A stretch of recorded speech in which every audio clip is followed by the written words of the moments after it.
Welcome. I'm David Brooker, and this is the Old Soul Podcast, exploring spirituality and life. Thanks for tuning in. I count it a privilege that you are interested in reading or listening to these ramblings from the cobwebs of my mind, and I'd love to hear your feedback.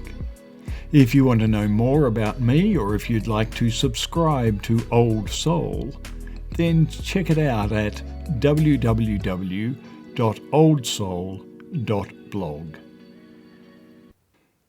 This is episode 12.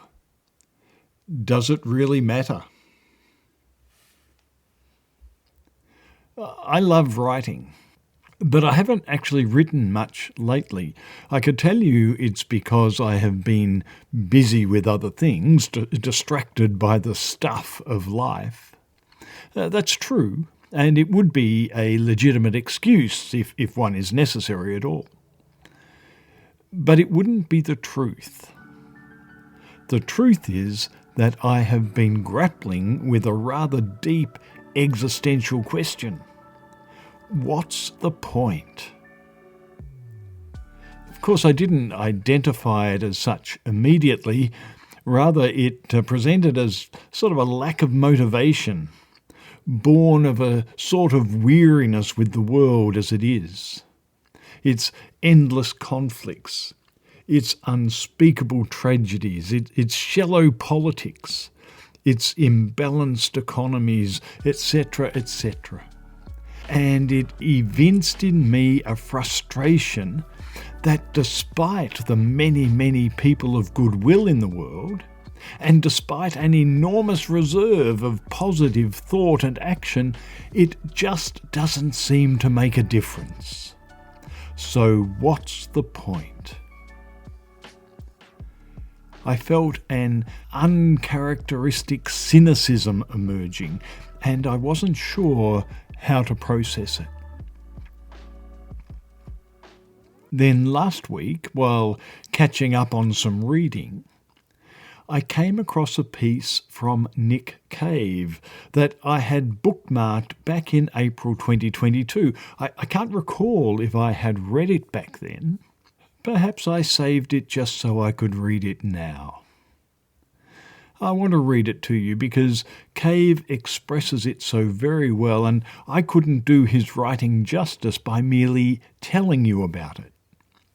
So here is what Nick Cave wrote in his Red Hand file number 190 in response to a question about cynicism and loss of hope. Dear Valerio, you are right to be worried about your growing feelings of cynicism, and you need to take action to protect yourself and those around you, especially your child. Cynicism is not a neutral position, and although it asks almost nothing of us, it is highly infectious and unbelievably destructive. In my view, it is the most common and easy of evils. I know this because much of my early life was spent holding the world and the people in it in contempt. It was a position both seductive and indulgent. The truth is, I was young and had no idea what was coming down the line. I lacked the knowledge, the foresight, the self-awareness. I just didn't know. It took a devastation to teach me the preciousness of life and the essential goodness of people. It took a devastation to reveal the precariousness of the world, of its very soul, to understand that it was crying out for help. It took a devastation to understand the idea of mortal value. And it took a devastation to find hope. Unlike cynicism, hopefulness is hard-earned and makes demands upon us, and can often feel like the most indefensible and lonely place on earth. Hopefulness is not a neutral position either. It is adversarial. It is the warrior emotion that can lay waste to cynicism. Each redemptive or loving act, as small as you like, Valerio, such as your reading to your little boy, or showing him a thing you love, or singing him a song, or putting on his shoes, keeps the devil down in the hole. It says the world and its inhabitants have value and are worth defending. It says the world is worth believing in. In time, we come to find that it is so. Nick Cave, Red Hand Files number 190, April 2022. Well, I think I might start writing again. Because it matters. Not just my writing, but your writing too. Our writing.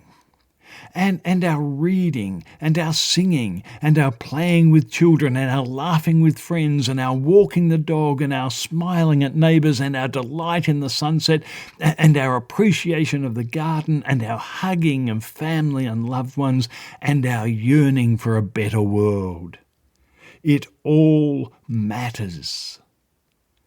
So let's all just keep doing it. Thank you for listening.